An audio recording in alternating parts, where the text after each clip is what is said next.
किसान भाइयों नमस्कार। मैं अविनाश फिर एक बार खेती की इस नए वीडियो में आप सभी का स्वागत है। मैं अभी खड़ा हूँ मध्य प्रदेश के बुरहानपुर जिले के अंबाड़ा गांव में, जहां पर विश्वनाथ पाटिल साहब का ये 3.5 एकड़ का केले का प्लॉट है। आप देख सकते हो थोड़ा सा 2-3 दिन में पानी ज्यादा गिरा है तो थोड़ा सा प्लॉट में कीचड़ है, इसलिए एक जगह पर हम खड़े हैं। लेकिन अगर आप प्लॉट का नजारा देखेंगे तो बहुत अच्छी तरह से उन्होंने ये प्लॉट लाया है। एक कांदा बाग का प्लॉट है। उसके बावजूद भी अगर आपने ये बंच देखा तो आपको समझ आएगा कि इसके जो पंजे है, इसका जो वादा है और उसकी जो शाइनिंग है वो बहुत बढ़िया है। प्लांटेशन से लेकर हार्वेस्टिंग तक उन्होंने इस प्लॉट में बड़ा अच्छा प्लानिंग किया है। और एक बात है जो उन्होंने की है, वो बात है कि इस प्लॉट में उन्होंने तरबूज का इंटर क्रॉप लिया था, जिससे उन्होंने बहुत अच्छा पैसा कमाया है। लगभग एकड़ का 30 टन का एवरेज उन्होंने तरबूज का भी निकाला है। तो तरबूज के बारे में भी पूछेंगे, केले के बारे में भी बातें करेंगे, और हमारे साथ इस वीडियो में शुभम भाई भी है जो आपको टेक्निकल बातें इस केले की बताएंगे। तो पहले तो पटेल साहब आपसे शुरू करते हैं, आपका स्वागत है। बड़ा अच्छा प्लॉट आपने डेवलप किया है, आप दिख रहा है यहाँ पर वो पूरा माहौल। पहले तो मैं केले के बारे में आपसे बात करूंगा ही, लेकिन जो इंटर क्रॉप यहाँ पर बहुत सारे किसान लगाते हैं और जो आपने भी किया है, और उसमें आपने एकड़ का 30 टन का एवरेज करा है, तो इससे पता चलता है कि आपकी जो खेती की प्रैक्टिस है वो बहुत बढ़िया रहती होगी। तो थोड़ा सा उस तरबूज के बारे में हमें बताए कि कितना लगाया था और कैसा प्लानिंग किया था और कितने रुपए हो गए थे आपको और कैसे हो गए थे। देखो, ये केला पहले लगाया हमने, हाँ हाँ। पौधा लगाया। ओके 5,750 केले का पौधा लगाया, ओके। और प्लस 1 महीने बाद खेत की अच्छे से तैयारी करके तरबूज लगाया। तरबूज का पौधा लगा 18,000 जी। 18,000 पौधा लगने के बाद में हमने हमारा ट्रीटमेंट चालू रखा, जो भी हमारे से बनता है वो। हाँ हाँ हाँ। उसके बाद 20 से 25 दिन बाद तरबूज लगने से मंशा कंपनी के शुभम भैया आए। हाँ हाँ हाँ। हमारा भतीजा है किशोर चौधरी, उसने भेजा। ओके। तो शुभम भाई के हाथ दौड़ दिए हमने, भाई अब हाँ तुम ये तरबूज भी संभालो, हाँ। ये केला भी संभालो। अच्छा। तो हमको तरबूज बहुत अच्छा आया, बहुत अच्छा बोलो तो पूरे एरिया में टॉप का रहा। अपने को 30 टन प्रति एकड़ का एवरेज आया, 90 टन माल हुआ अपने को अच्छा, केले इंटरक्रॉप में, होते हुए भी इतना इंटर अच्छा। क्रॉप होती हुई भी। हाँ हाँ हाँ। और उसके बाद में रेट भी वो हिसाब से कम मिला, पर ठीक है, 825 रुपए मिला था, पैसा अच्छा खासा बना। हाँ हाँ हाँ। खर्चा छोड़ के तो 3-4 लाख रुपए हाँ कमाना हाँ, पड़ता आराम है। से खर्चा निकाल के अच्छे खासे बच गए। उसके बाद रहा केला, फिर केला भी हमने शुभम के ही सुपुर्द छोड़ दिया। हाँ हाँ तो हाँ। आज वर्तमान फसल ये है, हाँ हाँ। 5 से 6 दिन में लगभग हार्वेस्टर होगा, और बढ़िया है, रेट भी अच्छा मिलेगा। केले में शाइनिंग है, वादा है, बढ़िया है। देखो, और जो भी है वो शुभम भाई से आप क्वेश्चन करो। ठीक है, वो शुभम से तो पूछेंगे, बस एक दो बातें आप भी हमें बताएं कि अब जो दिख रहा है यहाँ पर माल पूरा, वो हाँ, क्या सोच है आपने कि कितना एवरेज निकलेगा, आपका जो मेरा अनुभव यहाँ अंदाज पर है कि 65 से 70 टन का अनुमान है। 3-3.5 एकड़ में। 3-3.5 एकड़ में, 3.5 एकड़ में जो केला लगा है, 5,750 पौधा, हाँ हाँ। उसमें 65 से 70 टन का अनुमान है, इतना माल निकलना चाहिए। अच्छा। हाँ, और जो दोनों लाइन का अंतर है, दो पौधे के बीच का अंतर है, वो कितना है? इसका अंतर है 5 बाई 5.5 का। अच्छा। 5 बाई 5.5 पे लगाए, कितने पौधे बैठे हैं यहाँ पर? 5,750, 3.5 एकड़ में। 3.5 एकड़ में केले की। अच्छा। थोड़ा सा शुभम से तो टेक्निकल लेंगे, लेकिन हाँ, अगर आप शुरुआत से आपके साथ अगर हम कुछ इंफॉर्मेशन आपसे चाहे तो, हाँ, शुरुआत में जो मिट्टी की तैयारी आपने की थी वो हाँ, आपके हिसाब से की थी, हाँ, तब तो शुभम हाँ, आपके पास नहीं नहीं था। शुभम। बिल्ड प्रिपरेशन भी आपने किया है, शुरुआत की हाँ, खाद भी हाँ, आपने डाले, हाँ, हाँ। तो उसके बारे में आप बताओ, बाद में मैं शुभम से बोलूंगा। अच्छा अच्छा, खेत की तैयारी करी, नागट्टी वखट्टी, बेट वगैरह बनाई, बेसल डोज डलते हैं, बेसल डोज डाले। अच्छा, क्या डाला बेसल में आपने? एक को डीएपी माइक्रोन्यूटन की कीट होती है, वो कीट डाली हमने, क्योंकि हमको तरबूज भी लगाना था ना उसमें। हाँ हाँ हाँ। फास्फोरिस, फास्फेट, ऐसे बहुत सारी चीजें जो डलती है बेसल डोज में, ओके। वो बेट पे डाली हमने। हाँ हाँ हाँ। उसके बाद ट्रैक्टर से उसकी पिसाई करी, हम्म। फिर नलिया वलिया बिछा के रोप लगा दिया। अच्छा। रोप लगाया लगभग दिसंबर में। दिसंबर में रोप सेट होने के बाद में नवंबर में तरबूज लगा दिया। हाँ हाँ हाँ हाँ। 18,000 पौधा लगा था ओके। तरबूज का। तो लगाने के बाद में 15 से 20 दिन बाद शुभम भाई आए और उनको सौंप दिया हमने। ठीक है, शुभम भाई शुभम ने, से ही थोड़ा सा लेते हैं फिर। हाँ, शुभम से ही आप लो, ठीक बहुत है। बढ़िया रहा मेरे लिए तो। ठीक है, ठीक ठीक है। है ना। तो शुभम भाई आइए, आपका भी स्वागत है।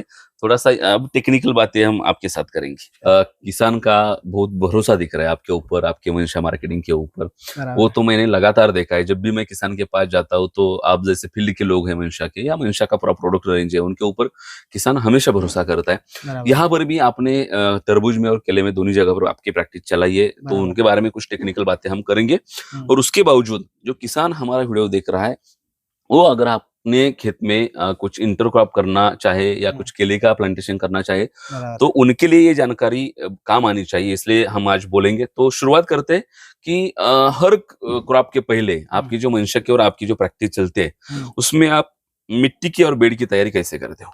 तो तरबूज जब लगाते हैं हम स्टार्टिंग में, ठीक है, तो खेत तैयार करते हैं सबसे पहले, तो ठीक है। Okay. तो खेत तैयार करने के बाद में बेड तैयार करते हैं। तो बेड प्रिपरेशन के टाइम में बेड में भेसर डोज डालना जरूरी होता है, ठीक है, क्योंकि जो तरबूज है, तरबूज में अपन बेड पे मल्चिंग पेपर डालते हैं। तो मल्चिंग पेपर डालने के बाद जो आगे का जो पूरा फर्टिगेशन होता है वो सारा ड्रिप से होता है। तो जो पहला जो बेसल डोज होता है वो मजबूत डालना चाहिए। क्या है कि उससे पौधे की जो ग्रोथ है वो अच्छी होती है और आगे भी फ्रूट डेवलप होने के लिए उसका अच्छा ये मिलता है, ठीक है। तो जो बेड प्रिपरेशन के टाइम में हमने इसमें भेसर डोज जो डालते हैं उसमें यूरिया लेते हैं, डीएपी, पोटैश, मनसा कंपनी का रिक्लेम जो सेकेंडरी खाद आता है उसमें कैल्शियम, मैग्नीशियम, सल्फर और सिलिकॉन, ये 4 सेकेंडरी द्वियम जो अन्न द्रव्य है उसमें से मिलते हैं। अच्छा। पौधे के लिए तो बेड में डलवाते हैं। साथ में माइक्रोन्यूट्रन की किट भी इसमें हमने डलवाई, जिसमें क्लिक एसेप नाम का अपना मनसा का प्रोडक्ट है। उसमें 8-7 प्रकार के माइक्रोन्यूट्रन एलिमेंट्स है जो पौधे को जरूरी होते हैं। साथ में हमने इसमें अल्प्रोजाइम भी डाला है, जो इसमें कि अस्कोफाइलम नोडोसम नाम का सीवीड आता है, वो भी प्रोडक्ट हमने भेसर डोज में देते हैं बेड प्रिपरेशन के टाइम में। उसके बाद में मल्चिंग डलवाने के बाद में उसमें तरबूज के रोपे लगाते हैं। और बाद में जो है कि जो आगे का जो फर्टिगेशन या ड्रिंचिंग होता है वो सारा ड्रिप से, और ड्रिंचिंग जो पौधे के आजू बाजू में पंप से ड्रिंचिंग होता है।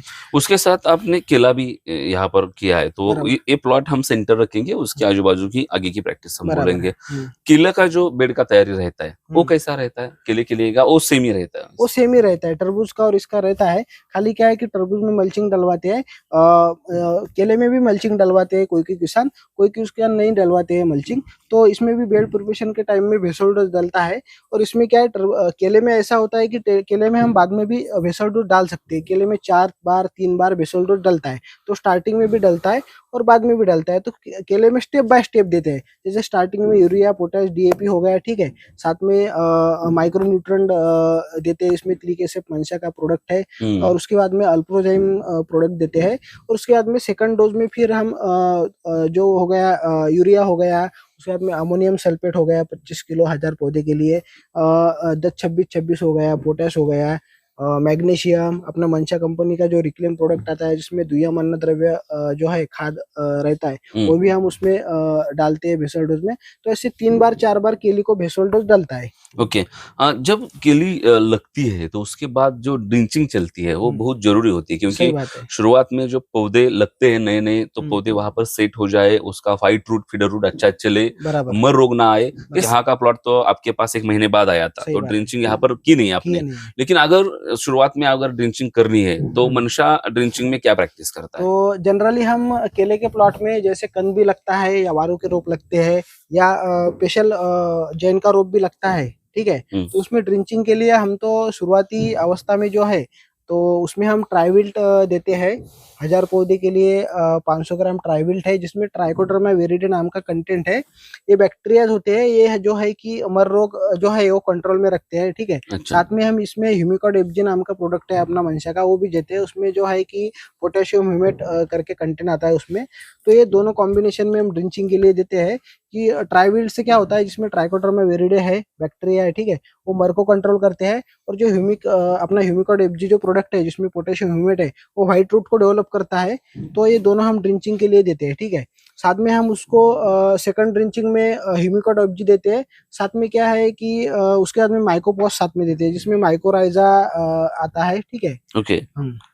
तो माइक्रोराइजा क्या करता है कि जो हम भी भेसर डोज दे रहे हैं, ठीक है, तो वो क्या है, वो भेसर डोज हो गया, माइक्रोन्यूट्रिएंट्स हो गए, सारे वो रूट जोन में लाकर रखता है। तो वहां से जो रूट डेवलप होते हैं वो सारे वो जो माइक्रोन्यूट्रिएंट्स है, एलिमेंट्स है, वो सारे एब्जॉर्ब करके पौधे तक पहुंच जाते हैं, ठीक है। तो उससे पौधों की ग्रोथ अच्छी होती है। इसीलिए हम ड्रिंचिंग देते हैं। Okay, alternately। ड्रिंचिंग के बाद जब पौधा सेट हो जाता है और पौधा बढ़ता है हम्म। तो पोंगा भरनी बहुत जरूरी होती है। बराबर कई है। कई बार मैंने देखा है कि किसानों को ये समस्या हमेशा आती है कि पोंगा अटकता है, वो अच्छे से निकलता नहीं। बराबर बराबर तो जो पोंगा ना अटके, अटका हुआ पोंगा आराम से निकले और निकले। उसके बाद उसकी जो पोंगा भरनी है वो सही से करे, हम्म। इसलिए वंशा क्या यहाँ पर प्लानिंग करते हो, क्या आपका प्रैक्टिस है? अच्छा, तो पोंगा भरने में क्या है कि पोंगा भरनी यहाँ पे किसान 2 बार 3 बार 4 बार भी पोंगा भरनी करते हैं। तो पोंगा भरने के फायदे है कि जो है जो पोंगा अटकता है वो सट से बाहर निकलता है। पौधे का जो पत्ता है, पत्ते में लंबाई चौड़ाई अच्छी खासी रहती है और पौधे में जो गैपिंग बनना चाहिए वो गैपिंग भी अच्छे से बनता है। ठीक है, तो उसमें क्या है कि हम स्टार्टिंग में जो पोंगा भरने में देते हैं तो अपना मंशा का फर्टोजन 1261 देते हैं, साथ में अमेरिक देते हैं जिसमें एल एमिनो एसिड्स है। ठीक है, साथ में हम सिक्वेस्ट कॉम्बी नाम का प्रोडक्ट देते हैं जो मंशा का आता है, जिसमें कि 8 प्रकार के सारे माइक्रोन्यूट्रेंट होते हैं। ठीक है, तो ये पहले बार हम पोंगा भरनी देते हैं। ठीक है, तो इसमें क्या है कि जो 1261 है उसमें से फॉस्फोरस की मात्रा ज्यादा है, तो व्हाइट रूट भी अच्छे डेवलप होते हैं, पौधे की ग्रोथ भी अच्छी होती है। ठीक है, साथ में हम सिक्वेस्ट कॉम्बी जो प्रोडक्ट दे रहे हैं उसमें 8 प्रकार के माइक्रोन्यूट्रेंट है। जहाँ भी मतलब माइक्रोन्यूट्रेंट की डिफिशियंसी पौधे में दिखती है तो माइक्रोन्यूट्रेंट की कमी जो है पौधे की वो पूरी हो जाती है। ठीक है, तो इसीलिए हम उसमें माइक्रोन्यूट्रेंट सिक्वेस्ट कॉम्बी अपना यूज करते हैं। साथ में जो एल एमिनो एमरिच नाम का प्रोडक्ट है वो हम देते हैं, तो उससे क्या है कि पौधे का पोंगा जो सट से बाहर निकल जाता है, पौधे का जो पत्ता है उसमें लंबाई चौड़ाई अच्छे से बन जाती है। तो ये हम पहली बार उसमें पोंगा भरनी देते हैं। तो सेकंड में हम उसके बाद 10-15 दिन बाद दूसरी पोंगा भरनी करते हैं, उसमें हम मापासोल यूज करते हैं। मंशा का प्रोडक्ट है जिसमें पोटेशियम मैग्नीशियम सल्फेट है। ठीक है, दूसरा प्रोडक्ट हम 1340 फर्टोजन 1340 यूज करते हैं जिसमें कि एनपीके है।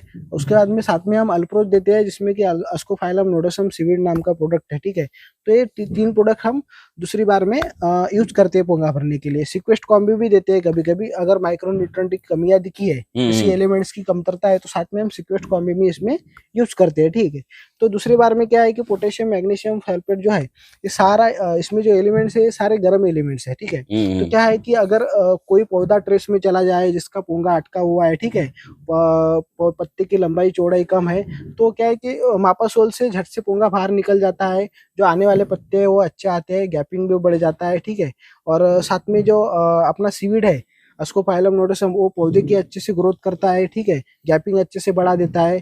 और साथ में हम जो एनपीके दे रहे हैं तो उसमें फॉस्फोरस की मात्रा ज्यादा होती है, तो फॉस्फोरस की वजह से क्या है रूट जोन अच्छा चलता है, पौधे की ग्रोथ भी अच्छी होती है। ठीक है, 13-40-13 में 40% फॉस्फोरस की मात्रा ज्यादा होती है। और रही बात सिक्वेस्ट कॉम्बी की, तो अगर कई माइक्रोन्यूट्रिएंट की कमतरता दिखती है, उसमें डिफिशियंसी है एलिमेंट्स की, तो पूरी हो जाती है सिक्वेस्ट कॉम्बी से। ओके, उसके बाद ये तो बहुत नाम आपने लिए यहाँ पर, उसके बाद जो तनी पर आते हैं, हम किसान भी तनी का ही सोचता है क्योंकि जितना बढ़िया तनी रहेगा उससे वो अच्छा बंच बनेगा, वो तो बनी बंच वहाँ उससे ही निकलता है। तो तनी की साइज अच्छी बने, तनी जितनी अच्छी, क्योंकि हम टेप से अगर नाप भी ले, उनका नाप ले, तो ये पता चलता है कि जितना साइज तनी का होता है उसके हिसाब से बंच के पंजे निकलते हैं। तो वो तने अच्छे बने, तनी की साइज अच्छी बने, तनी में कुछ प्रॉब्लम ना हो, इसलिए आपकी प्रैक्टिस क्या चलती है? तो देखो, तने के लिए जो देते हैं हम, तो पहले जो 4 महीने का पहले जो रहता है वो सारा उसमें ड्रिंचिंग और हमारा पोंगा भरनी जो रहता है वो 4 महीने के पहले रहता है। 4 महीने के बाद हमारा जो पूरा फर्टिगेशन रहता है वो ड्रिप से रहता है। ड्रिप से हम उसमें तने की साइज बढ़ाने के लिए पूरा फर्टिगेशन करते हैं। महीना 1.5 महीना लगभग बूंदा बढ़ाने का फर्टिगेशन रहता है। उसमें हम 1261 लेते हैं। ठीक है, साथ में उसमें हम मापासोल भी लेते हैं। उसके बाद में अल्टरनेटिव उसमें 10-30-10 है, जो हमारा मंशा का फर्टोजन 10-10 ग्रेड आता है, उसमें कैल्शियम मैग्नीशियम और बोरान भी एडिशनल माइक्रोन्यूट्रेंट है, तो ये हम चलाते हैं। साथ में एडिशनल उसमें 24-24 हो गया, फॉस्फोरिक एसिड हो गया और पोटैश हो गया, ये भी हम अल्टरनेटली चलाते हैं। उससे क्या होता है कि बूंदा जो है, जो स्टेम है केले का, उसकी साइज अच्छे से बनती है। जितनी बूंदा की साइज होंगी, जितनी स्टेम की तने की साइज बड़ी होंगी, उतना पौधा सशक्त रहेगा। ठीक है, और उतना सशक्त उसका बंच निकलेगा। ठीक है, तो जितना सशक्त बंच निकलेगा उसमें भी बंच में वादा अच्छा रहेगा केले का, केले की लंबाई अच्छी रहेगी, शाइनिंग अच्छी रहेगी और माल भी क्वालिटी रहेगा। ठीक है, तो उसके बाद इस प्लॉट में आपने एक दिक्कत बताई, जब हम यहाँ प्लॉट में घूम रहे थे उस वक्त की, यहाँ पर नेमेटोड का अटैक था और उसके बाद वो जो तनी थी वो गिर रही थी, वो कुछ समस्या आपकी थी, वो समस्या क्या थी ये भी हमें बताओ, और वो समस्या का सॉल्यूशन आपने हल क्या निकाला ये भी हमें बताओ। इस प्लॉट में जो है कि निमेटोड कई प्रकार के आते हैं, ठीक है। तो जो रूट रॉट निमेटोड आता है तो वो रहता है रूट जोन में, ठीक है। अच्छा। तो इसमें रूट जोन वाला रूट रॉट निमेटोड नहीं था, इसमें जो था बरोज निमेटोड का प्रॉब्लम आया था, ठीक है। ओके। तो बरोज निमेटोड जो है कि वो नीचे से पूरा जो रूट जोन का एरिया है तो बरोज निमेटोड पूरा रूट जोन खा लेता है, ठीक है। ओके। उसकी वजह से पूरा जो पौधा है नीचे से उसको फंगस लगता है, पूरा नीचे से पौधा सड़ जाता है और पौधा वो गिर जाता है पूरा। तो ये प्लॉट में ये 4-5 पौधे में वो प्रॉब्लम आया था। तो बाकी पौधे पे ना आए और उसकी समस्या और ना बढ़े, इसके लिए हमने अपने मंशा कंपनी का बैक्टोनॉल लिया था। वो हमने 1000 पौधे के लिए 100 ग्राम ड्रिप से छोड़ा था। साथ में हमने उसमें ह्यूमिकॉड एफजी लिया था, ट्राइविल्ट लिया था मंशा का, और साथ में हमने इसमें केमिकल मेटल एक्सिल मैनकोजेब भी साथ में हमने इसमें यूज किया था। तो अच्छा। ये हमने प्रैक्टिस किया है इसमें। तो इस वजह से जो बरोज निमेटोड का प्रॉब्लम था वो पूरा स्टॉप हो गया है और उसके आगे फिर ये पौधा फिर अच्छा चलने लगा है। ओके। उसके बाद जब तनी हो जाती है तो ये बंच निकलने लगते हैं, तो बंच जब निकलते तब किसान को ज्यादा एक्टिव होना पड़ता है, क्योंकि ये बंच वही है जो किसान को पैसा देते हैं। बराबर, सही बाकी बात का है। तो नीचे का वो बेस का काम है। बराबर। ये बंच अच्छे निकले, इसकी जो पंजे है वो ज्यादा से ज्यादा अच्छे निकले, क्वालिटी वाले निकले। इसका जो मैं वादा देख रहा हूँ बहुत अच्छा सा वादा है। हाँ, ये उसका जो दो वादे का जो अंतर है वो भी अच्छा आए। इन बराबर। सभी चीजों के लिए मंशा क्या प्रैक्टिस करता है एक साथ? तो जैसे कि ये पौधे में एन चालू होता है, ठीक है। तो एन चालू होने के टाइम में हम इसमें जो फर्टिगेशन देते हैं उसमें हम 13-40 फर्टोजन 13-40 मंशा का प्रोडक्ट है 13-40-13, साथ में हम मापासोल देते हैं, अल्प्रोज देते हैं और क्लिक एफजी देते हैं। ये 4 प्रोडक्ट हम ड्रिप से चलाते हैं। उससे क्या होता है कि जो एन होती है वो आगे पीछे नहीं होती, एक सरी की एन होती है। और पौधे की एन अगर एक सरी की रही तो जो माल है वो भी एक सरी का तैयार होता है और कटने में भी आगे पीछे माल नहीं कटता, एक सरी का माल कटता है, ठीक है। तो इसीलिए हम ये प्रैक्टिस एन के टाइम में चलाते हैं, ठीक है। तो उसमें क्या है कि मापासोल उसमें देते हैं, तो मापासोल से क्या होता है एन जो आगे पीछे हो रहा है वो होता नहीं है, जल्दी से एन निकलता है बाहर। और जो बंच अटक रहा है, कोई फ्लावर अटक रहा है तो वो भी अटकता नहीं है, सट से बाहर निकल जाता है बंच। तो ये प्रैक्टिस हम इसमें और करते एक बात है कि इसका जो वेट है वो बहुत मायने रखता है, क्योंकि एकड़ का रेट तो हमारे हाथ में नहीं होता, मार्केट का उतार चढ़ाव चलता रहता है। लेकिन बराबर। उसके वो सब छोड़ के किसान के दिमाग में अगर ये रहे कि मैं मेरे खेती में उत्पादन ज्यादा बढ़ाऊंगा, एवरेज ज्यादा निकालूंगा, तो वो सोचेगा कि मेरा जो बंच है उसका वेट मैं कैसे बढ़ाऊं। बराबर। तो वेट आप कैसे बढ़ाते हैं इसका? वेट में हम इसमें पूरी एन होने के बाद में अगर 70-80% एन इसमें हो जाती है पूरी, उसके बाद में हम इसमें वेट का वादे का प्रैक्टिस चलता है, हमारा फर्टिगेशन चलता है।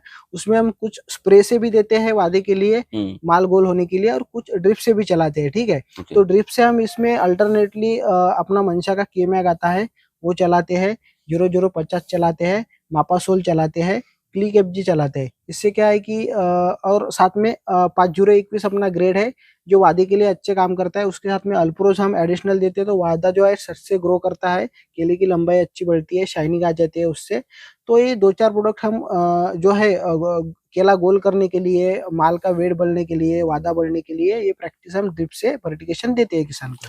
थ्रिप्स का अटैक मुझे इस प्लॉट पर बहुत कम दिखता है, बराबर। ना के बराबर यहाँ पर दिख रहा है। तो उसके लिए क्या प्रिपरेशन किया? और दो चीज में है वो, बराबर। आपने तरबूज का भी इनका काम देखा है और हम्म। केले का भी देख रहे हो, तो वहां पर क्या सलाह आपने दी, या उसके लिए मंशा के पास कुछ प्रोडक्ट है क्या, कुछ बाकी का कुछ आप सलाह देते हो? नहीं, जो थ्रिप्स हो गया, सकिंग पेस्ट हो गया, ठीक है, कुछ डिशेस में या कुछ इंसेक्ट में जो है बाहर के प्रोडक्ट हम यूज करते हैं, जैसे केमिकल हो गया, केमिकल फंगिसाइड, केमिकल इंसेक्टिसाइड, ठीक है। ये प्रोडक्ट हम फार्मर को रिकमेंड करते हैं, ठीक है। तो जैसे कि आपने कहा कि इसमें थ्रिप्स का अटैक कम है, सकिंग पेस्ट का अटैक कम है, तो इसमें हमने बंच पे स्प्रे करवाया था स्टार्टिंग में। इसमें हमने जो इमिडाक्लोरोपाइड इसमें हमने स्प्रे करवाया था, और नीचे से हमने इसमें क्लोरोफाइरिपोस नीचे से स्प्रे करवाया था, ठीक है। कि नीचे वाला जो एरिया है, नीचे वाले जो मतलब जो है पत्ते कटने के बाद जो नीचे बेड जो सरी में डाले हुए पत्ते रहते हैं उसमें मच्छर ना हो जाए, ठीक है। तो उसके लिए हमने क्लोरोफाइरिपोस में स्प्रे करवाया था। तो क्लोरोफाइरिपोस क्या है, तो उसमें गैस बन जाता है, तो उस वजह से मच्छर नीचे रहते नहीं है, ठीक है। और जो बंच में मच्छर रहते हैं, ठीक है, मच्छर रहते हैं या थ्रिप्स बोलते सकते हैं, इंसेक्ट रहता है, सकिंग पेस्ट रहता है, तो उसमें हमने इमिडाक्लोरोपाइड का स्प्रे करवाया था। तो उससे क्या है वो कंट्रोल में रहते हैं। तो इमिडाक्लोरोपाइड हो गया, और एसेटामाप्राइड हो गया, और भी जो केमिकल इंसेक्टिसाइड है वो 10 दिन में 15 दिन में अल्टरनेट स्प्रे करवाते हैं, जिससे कि जो है कि इंसेक्ट है, सकिंग पेस्ट है या मच्छर है वो सारे कंट्रोल रहे, कि या जो केले पे जो है उसके स्पॉट ना डॉट बन ना जाए, है। स्पॉट ना आए, डॉट ना आए। तो उससे क्या है, स्पॉट आ जाते हैं, डॉट आ जाते हैं, तो माल की थोड़ी क्वालिटी डिम हो जाती है, कम रेट थोड़ा किसान को कम मिलता है। अगर अल्टरनेटिव इंसेक्टिसाइड्स का स्प्रे करते हैं, फंगिसाइड का स्प्रे करते हैं, तो क्या है कि माल की क्वालिटी अच्छी बनी रहती है इस पे। अच्छा, ये जब पूरा आपने जो प्रैक्टिस बताया, हम्म। किसान भाई ये समझे, क्योंकि मैं जो इनसे बात कर रहा हूँ, जो टेक्नीशियन है मंशा मार्केटिंग की यहाँ पर, ये किसान जो विश्वनाथ पाटिल जी है, उन्होंने तरबूज के पूरे प्लॉट में, और ये जो इनका ये इंटरक्रॉप था, और वो पूरा के लिए जो अभी तक वो पूरा जो प्रोडक्ट इस्तेमाल किया है वो मंशा का किया है। इसलिए मैंने जानबूझकर मंशा के जो यहाँ पर के एक्सपर्ट है उनको यहाँ पर बुलाया है, क्योंकि हम चाहते हैं कि खेती में जो प्रैक्टिस है, हम हर बार सिर्फ ये नहीं दिखाना चाहते कि किसानों को कितना पैसा मिला, किसानों को कितना मुनाफा हो गया, तो वो तो बातें चलती रहेगी, लेकिन उसके बावजूद किसान यहाँ पर क्या प्रैक्टिस करता है, और किसान जो प्रैक्टिस करता है वो कभी कभार किसान उतना बोल नहीं सकता, लेकिन बराबर, आप सही बात है। एक्सपर्ट हो, हमेशा लोगों के पास जाते हो। बराबर तो है। मैं बस एक एक्सपर्ट को यहाँ लाके आपके सामने खड़ा कर रहा हूँ, उनसे बस ये बात निकल रहा हूँ जो आपकी खेती के लिए जरूरी है। ये जो प्रोडक्ट वो बोल रहे हैं वो मंशा के, जिनको यहाँ पर बड़ा डिमांड है, उनका जो प्रोडक्ट रेंज है बहुत अच्छा है।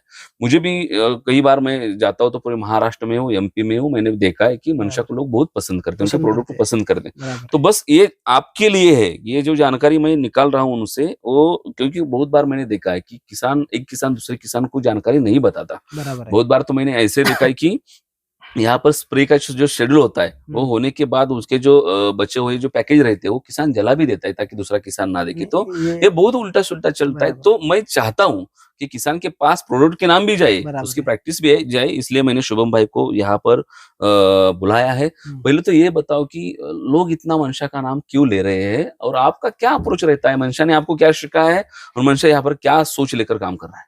तो देखो, मंशा कंपनी जो किसानों के लिए काम करती है, किसान को अच्छी फसल हो जाए, उसमें अच्छा मुनाफा हो जाए, उसके लिए मंशा काम करती है। तो मंशा का जो प्रोडक्ट है, पहली बात तो क्वालिटी, मंशा का जो है वो 20-22 साल से मंशा कंपनी मार्केट में काम कर रही है। तो जो क्वालिटी पहले रहती थी वो 20 साल से 22 साल से वही क्वालिटी कायम है, क्वालिटी में कोई कॉम्प्रोमाइज़ नहीं है। और रिजल्ट जो किसान को है, कोई भी प्रोडक्ट डालो तो रिजल्ट 100% निकल के आता है। तो इसी वजह से किसानों में मंशा का नाम काफ़ी चलता है, कि मंशा का प्रोडक्ट काफ़ी नाम से चलता है। तो वही की क्वालिटी है, रिजल्ट अच्छा दिखता है, ठीक है, इस वजह से किसान मंशा को पसंद करते हैं। अच्छा, खर्चा कितना हुआ शुभम भाई इस प्लॉट का? आप देख रहे हो तो सब 3.5 एकड़ में कितना खर्चा हुआ है अभी तक, वो तरबूज को लेकर सब, अगर खर्चा हम अगर गिने हाँ, इसमें, तो पूरा खर्चा कितना हुआ है? इसमें देखो, तरबूज में तो इसमें हमने जो है 2 लाख के आसपास इसमें खर्चा हुआ है, ठीक है। किसानों का हाँ, किसान 7 लाख का, रुपए हाँ, तो 7 उनको लाख रुपए उसमें उनको उत्पादन बना मिला था, था। उत्पादन मिला था। तो उसमें उनको 4.5-5 लाख रुपए मुनाफा हुआ है। हम्म। उसके बाद में जो केली का खर्चा है वो अभी तक तो चल ही रहा है। उसका हमने ऐसा स्पेसिफिक कुछ मतलब हिसाब ऐसे ही बनाया। बताओ कि आपके प्रैक्टिस के हिसाब से 1 एकड़ को कितना खर्चा आता है? एक एकड़ को मेरे हिसाब से जो एक पौधे का खर्चा है वो 30 से 35 रुपए खर्चा आता है पूरा एक पौधे का। अच्छा, हाँ, मंशा के साथ काम मंशा करे के तो? साथ काम करे तो 30-35 रुपए खर्चा होने के बाद में जो पौधे का जो बंच है, जो रास है, वो भी 20 किलो के ऊपर ही रहता है। 22 किलो 25 किलो ऐसा एक बंच का वेट रहता है। ठीक है, हार्वेस्टिंग भी चल रहा है, आप पीछे देख सकते हो। आज यहाँ का जो माल तैयार हुआ है वो लोग कटिंग कर रहे हैं। तो केली की जो खेती है वो किसानों को हमेशा अच्छा मुनाफा देती आई है। तो उसमें अगर सही प्रैक्टिस रहे, प्लांटेशन से लेकर हार्वेस्टिंग तक अगर किसान बारीका देखे या कुछ प्रैक्टिस करे, आप जैसे लोगों के साथ काम करे, तो अच्छा पैसा किसान को बनता है। ये जो विश्वनाथ पाटिल जी जिनके प्लॉट में मैं खड़ा हूँ, इन्होंने तो अंतरपिक यानी इंटरक्रॉप में ही तरबूज में पूरा सारा पैसा वो निकाला है, वो पूरा खर्चा निकाला है, वो मुनाफे में ही है। और बाद में जो केली का जो प्लॉट उनका है, आप वो बंच देख सकते हो, उसके पंजे देख सकते हो, उसकी जो क्वालिटी है, उसका जो वादा है, पूरे प्लॉट में आपको पीछे दिख रहा है कि ये एक कांदेबाग का प्लॉट होने के बाद भी इसका अगर आपने तनी का साइज देखा तो बहुत अच्छा बना है। तो सारी जो चीजें हैं वो अगर आप देखें तो बड़े सही तरीके से इस प्लॉट का मैनेजमेंट हुआ है। आपने प्लानिंग किया है जो दिख रहा है यहाँ पर। बराबर। तो ऐसे ही आप अगर किसानों के साथ खड़े रहे, अगर किसानों को अच्छा मैनेजमेंट दे दे, तो मुझे लगता है कि किसान की समृद्धि दूर नहीं है। और मंशा तो बस यही चाहता है कि किसान समृद्ध हो जाए। हम भी हमारे चैनल के थ्रू यही चाहते हैं कि किसान हम समृद्ध तो हो। हमेशा किसान के सेवा में है और हमारी कंपनी मंशा भी किसान के सेवा में है। हम किसान के फायदे के लिए काम करते हैं और हमेशा किसान आगे बढ़े, हमारी यही सही इच्छा सही है सही। कंपनी की बस ओर से। तो मंशा भी ये बस काम करते आई है, उनकी भी सोच है कि किसान आगे बढ़े। हम तो हमेशा एक दूसरे किसान की जो प्रैक्टिस होती है तो आपके सामने लाने की कोशिश करते हैं। तो ये प्रैक्टिस आपको कैसी लगती है ये हमें जरूर बताओ। और जो मंशा मार्केटिंग का प्रोडक्ट इस्तेमाल करने के बाद जो ये प्लॉट आपको दिख रहा है, ये कैसा आपको दिखता है, शुभम भाई की बातें आपको कैसी लगी, और कुछ जानकारी चाहिए तो कमेंट बॉक्स में हमें आप कमेंट कर सकते हो। धन्यवाद। धन्यवाद।